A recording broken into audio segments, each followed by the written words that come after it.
नमस्कार साथियों, हमारे यूट्यूब चैनल ओनली एग्जाम पीके में आप सभी लोग का एक बार फिर स्वागत है। दोस्तों, आज की इस वीडियो में हम लोग जीव विज्ञान अर्थात बायोलॉजी से संबंधित बहुत ही महत्वपूर्ण पॉइंट को देखेंगे जो आने वाले एग्जाम के लिए बहुत ही महत्वपूर्ण होगा। तो चलिए हम लोग वीडियो को स्टार्ट करते हैं और इस वीडियो को आप लोग लास्ट तक जरूर देखिए। पहला पॉइंट कर रहा है कि जेरेंटोलॉजी किससे संबंधित है। तो जो जेरेंटोलॉजी है वो मनुष्य में बुढ़ापा तथा बुढ़ापा लाने के कारकों का अध्ययन को जेरेंटोलॉजी कहते हैं। नेक्स्ट पॉइंट है कि पेडोलॉजी क्या होता है। तो पेडोलॉजी जो है मृदा निर्माण इत्यादि के अध्ययन को पेडोलॉजी कहते हैं। लिथो लिथोट्रिप्सी क्या है। तो गुर्दे, पित्ताशय, मूत्राशय की थैली आदि में स्थित पत्थरी को तोड़कर मरीज का इलाज किए जाने का अध्ययन लिथोट्रिप्सी कहलाता है। एग्रेस्टोलॉजी क्या है। तो घासों के अध्ययन को एग्रेस्टोलॉजी कहते हैं। घासों के अध्ययन को क्या कहते हैं, एग्रेस्टोलॉजी कहते हैं। जबकि बायोमेट्री क्या है। तो बायोमेट्री जो होता है वो गणित एवं सांख्यिकी के तकनीकों द्वारा जीव विज्ञान के अध्ययन को बायोमेट्री कहते हैं। क्या कहते हैं, गणित एवं सांख्यिकी के तकनीकों के अध्ययन को बायोमेट्री कहते हैं। बायोनिक्स क्या है। तो जैविक जगत के गुणों सिद्धांतों के प्रयोग द्वारा आधुनिक उपकरणों व अभियांत्रिक तंत्रों का निर्माण करना बायोनिक्स कहलाता है। नेक्स्ट है बायनोमिक्स। देखिए, वो बायनोनिक्स है और ये बायनोमिक्स है, तो दोनों में डिफरेंट क्या है। तो इसमें क्या है, बायोनोमिक्स में जीवधारियों के वातावरण के साथ संबंध का अध्ययन बायोनोमिक्स कहलाता है। कानकोलॉजी क्या कहलाता है, मोलस्का के खोलों का अध्ययन को कानकोलॉजी कहते हैं। क्या कहते हैं, कानकोलॉजी। मोलस्का के खोलों के अध्ययन को कानकोलॉजी कहते हैं। जेनेटिक्स किसे कहते हैं। तो जीवधारियों में आनुवंशिक लक्षणों तथा इनकी वंशानुगति का अध्ययन को जेनेटिक्स कहते हैं। क्या कहते हैं, जेनेटिक्स किसे कहते हैं। तो जीवधारियों में आनुवंशिक लक्षणों तथा इनकी वंशानुगति का अध्ययन को जेनेटिक्स कहते हैं। इथोलॉजी किसे कहते हैं। तो मानव सहित सभी जंतुओं के व्यवहार का अध्ययन को इथोलॉजी कहते हैं। इक्थियोलॉजी किसे कहते हैं, मत्स्य की संरचना, कार्यकी इत्यादि के अध्ययन को इक्थियोलॉजी कहते हैं। नेक्स्ट पॉइंट हम लोग देखेंगे पैलिनोलॉजी किसे कहते हैं। तो विभिन्न प्रकार के पराग कणों के अध्ययन को पैलिनोलॉजी कहते हैं। पैरासाइटोलॉजी किसे कहते हैं, परजीवी जीवों का अध्ययन को पैरासाइटोलॉजी कहते हैं। किसे कहते हैं, पैरासाइटोलॉजी। परजीवी जीवों का अध्ययन को पैरासाइटोलॉजी कहते हैं। एंटेमोलॉजी क्या है। तो कीटों के अध्ययन को एंटेमोलॉजी कहते हैं। नेक्स्ट है फ्रेनोलॉजी क्या होता है। तो कपाल गुहा की संरचना के आधार पर मस्तिष्क के विभिन्न क्रियाशीलता तथा विक्षेपता का अध्ययन को फ्रेनोलॉजी कहा जाता है। नेक्स्ट है सेरीकल्चर। रेशम कीट पालन के अध्ययन को सेरीकल्चर कहते हैं। अब हम लोग बात करेंगे पिसीकल्चर। तो पिसीकल्चर का मतलब मत्स्य पालन होता है। और मैलेकोलॉजी को मोलस्का का अध्ययन कहते हैं। आन्कोलॉजी क्या होता है। तो कैंसर से संबंधित अध्ययन को आन्कोलॉजी कहते हैं। और ट्राइटोलॉजी की अगर हम लोग बात करेंगे तो शारीरिक विकास में आने वाली असमानताओं के अध्ययन को ट्राइटोलॉजी कहते हैं। ऑस्टियोलॉजी किसे कहते हैं। तो अस्थियों के अध्ययन को ऑस्टियोलॉजी कहते हैं। और सेरोलॉजी किसे कहते हैं, रुधिर सीरम का अध्ययन को सेरोलॉजी कहते हैं। अब हम लोग बात करेंगे आर्निथोलॉजी की। तो पक्षियों के अध्ययन को आर्निथोलॉजी कहते हैं। आगे हम लोग मोस्ट इम्पोर्टेंट पॉइंट अब हम लोग देखेंगे अनुवांशिक रोग एवं उससे प्रभावित अंग क्या है। कौन सा अनुवांशिक रोग है और उससे प्रभावित होने वाला अंग कौन है, वाहक कौन है। तो सबसे पहला पॉइंट हम लोग देखेंगे वरणांधता से जो प्रभाव क्या होता है। तो लाल और हरा रंग की पहचानने की क्षमता नहीं होती है। वरणांधता में क्या होता है, लाल और हरा रंग को पहचानने की क्षमता नहीं होती है। और इसकी वाहक कौन होती है। तो इसकी वाहक जो होती है स्त्रियाँ होती है।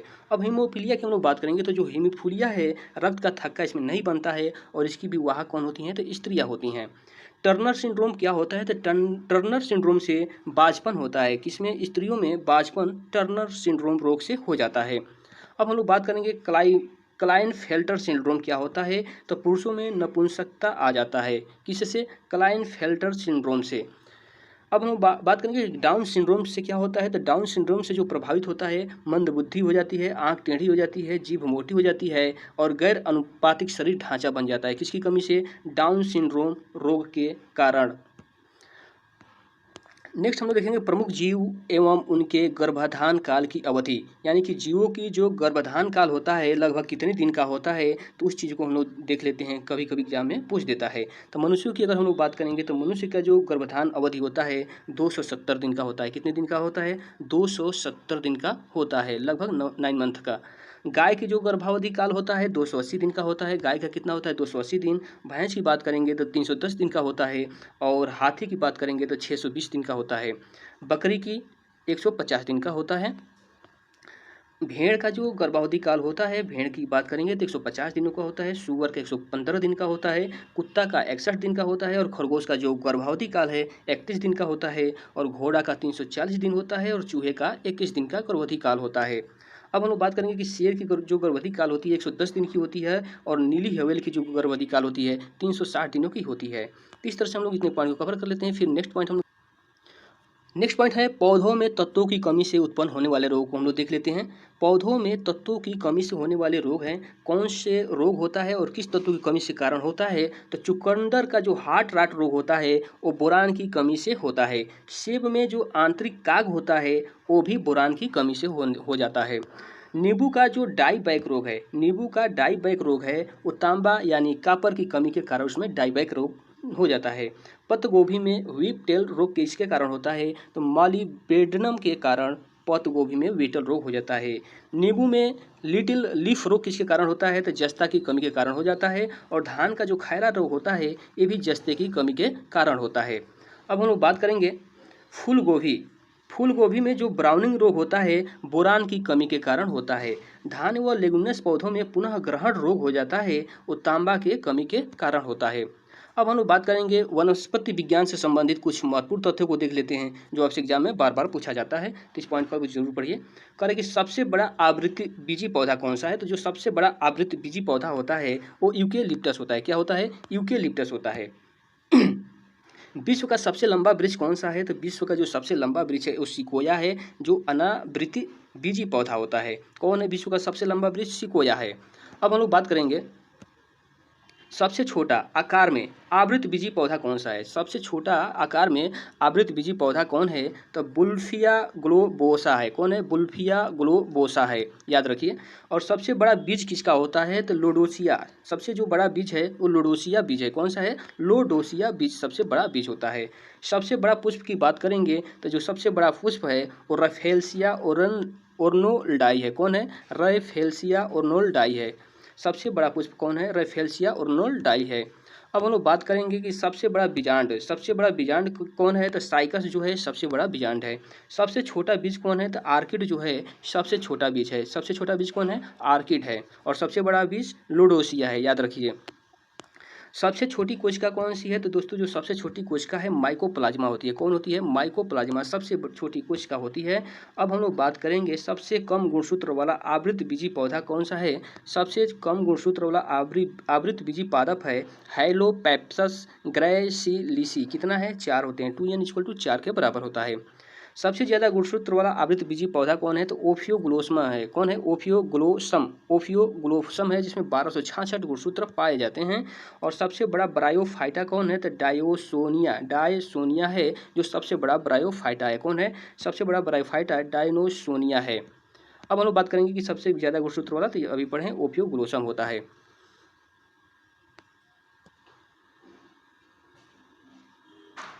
साथियों हम लोग देखेंगे कुल कौन सा पौधा किस कुल का होता है और उसमें आने वाले प्रमुख पौधे कौन कौन से हैं।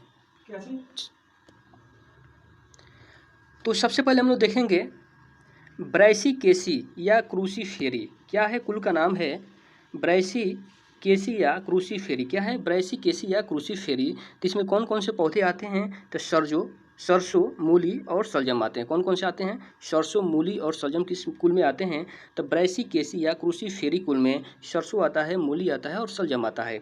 मालवेसी कुल की अगर हम लोग बात करेंगे तो मालवेसी कुल में आता है भिंडी, गुड़हल, कपास और पटसन आता है। कौन है। भिंडी, गुड़हल, कपास और पटसन जो आता है मालवेसी कुल में पौधों में आता है। अब हम लोग बात करेंगे लेग्यूमिनेसी किस में आता है। लेग्यूमिनेसी की अगर हम लोग बात करेंगे तो इसमें शीशम, बबूल, कत्था, अशोक, गुलमोहर, कचनार, सिकाकाई, मेथी, शनई, इमली जो है लेग्यूमेसी कुल के पौधे हैं। ध्यान रखिए मालवेसी में भिंडी, गुड़हल, कपास और पटसन आता है, जबकि लेग्यूमिनेसी में शीशम, बबूल, कत्था, अशोक, गुलमोहर, कचनार, छुई मुई, सिकाकाई, मेथी, शनई, इमली, दलहन आदि फसलें आती है। एस्टोरेसी या कंपोजिटी में कौन कौन आता है। तो एस्टोरेसी या कंपोजिटी जो कुल के पौधे हैं उसमें है सूरजमुखी, भृंगराज, गुलदाउदी, गेंदा, कुसुम, डहेलिया, कुश आदि आते हैं। कुकुरबिटेसी में कौन आता है? तो कुकुरबिटेसी में आता है कद्दू, खीरा, तरबूज, खरबूज, टिंडी, लौकी, चिंचिड़ा, परवल, करेला और ककड़ी और तुरई आता है। अगर हम लोग बात करेंगे कि रोजेसी कुल में कौन कौन आते हैं, तो रोजेसी कुल में देखिए सेब आता है, बादाम, नाशपाती और स्ट्रॉबेरी आता है। कौन आता है? सेब, बादाम, नाशपाती और स्ट्रॉबेरी आता है। रूटेसी कुल में कौन कौन से पौधे आते हैं? तो रूटेसी में आता है नींबू, संतरा, मौसमी और बेल आ जाता है। जबकि सोलेनेसी कुल के पौधे हैं धतूरा, आलू, बैगन, रसभरी, टमाटर, तंबाकू, रात की रानी, अश्वगंधा और एट्रोपा बेलाडोना जो है सोलोनेसी कुल के पौधे होते हैं। अब देखिए जो आर्किडेसी कुल के पौधे होते हैं, आर्किडेसी कुल में कौन कौन से आते हैं? तो आर्किड, हेबिनेरिया और बेंडा आर्किडेसी कुल के पौधे आ जाते हैं। लिलिएसी किस में आता है? तो बहुत ही महत्वपूर्ण है, जो लिलिएसी कुल के पौधे हैं उसमें लहसुन, प्याज और एलोवेरा आता है। एरिकेसी या पाल्मी, एरिकेसी या पाल्मी कुल के पौधे कौन हैं? तो सुपारी, नारियल, खजूर और ताड़ होते हैं। अब ध्यान रखिए कि पोएसी या ग्रैमनी, ग्रैमनी कुल के पौधे कौन हैं? तो गेहूं है, मक्का, चावल, ज्वार, बाजरा, गन्ना और बांस जो है ग्रैमनी कुल के पौधे होते हैं। बहुत ही महत्वपूर्ण टॉपिक को आज हम लोग देखेंगे। इसमें देख लेते हैं भूमिगत तने और उसके उदाहरण कौन कौन से हैं। तो देखिए जो प्रकंद, जो भूमिगत तना एक आता है प्रकंद, तो प्रकंद में कौन कौन आ जाता है? तो प्रकंद में हल्दी और अदरक आता है। बहुत ही महत्वपूर्ण है, एग्जाम में जरूर पूछता है। प्रकंद की श्रेणी किसको कहते हैं? तो हल्दी और अदरक जो है ये प्रकंद तने का भाग होता है, जिसको प्रकंद बोला जाता है। कंद में कौन से आ जाते हैं? जो भूमिगत तना कंद होता है तो आलू जो है कंद में आ जाता है। और घन कंद में कौन आता है? तो बंडा जो है घन कंद में आता है। और सल्क कंद में कौन आता है? तो प्याज। ध्यान रखिए सल्क कंद प्याज से संबंधित है, घन कंद बंडा से संबंधित है, जबकि कंद में आलू आ जाता है और प्रकंद में कौन आता है? हल्दी और अदरक आ जाता है। तो इस तरह से इस वीडियो में हम लोग बस इतने पॉइंट को कवर करेंगे। नेक्स्ट वीडियो में वो और महत्वपूर्ण पॉइंट को अगले वीडियो में कवर किया जाएगा। तब तक के लिए धन्यवाद। जय हिंद साथियों। और जो लोग हमारे चैनल को नहीं सब्सक्राइब किए हैं वो जरूर सब्सक्राइब कर लें। तब तक के लिए धन्यवाद।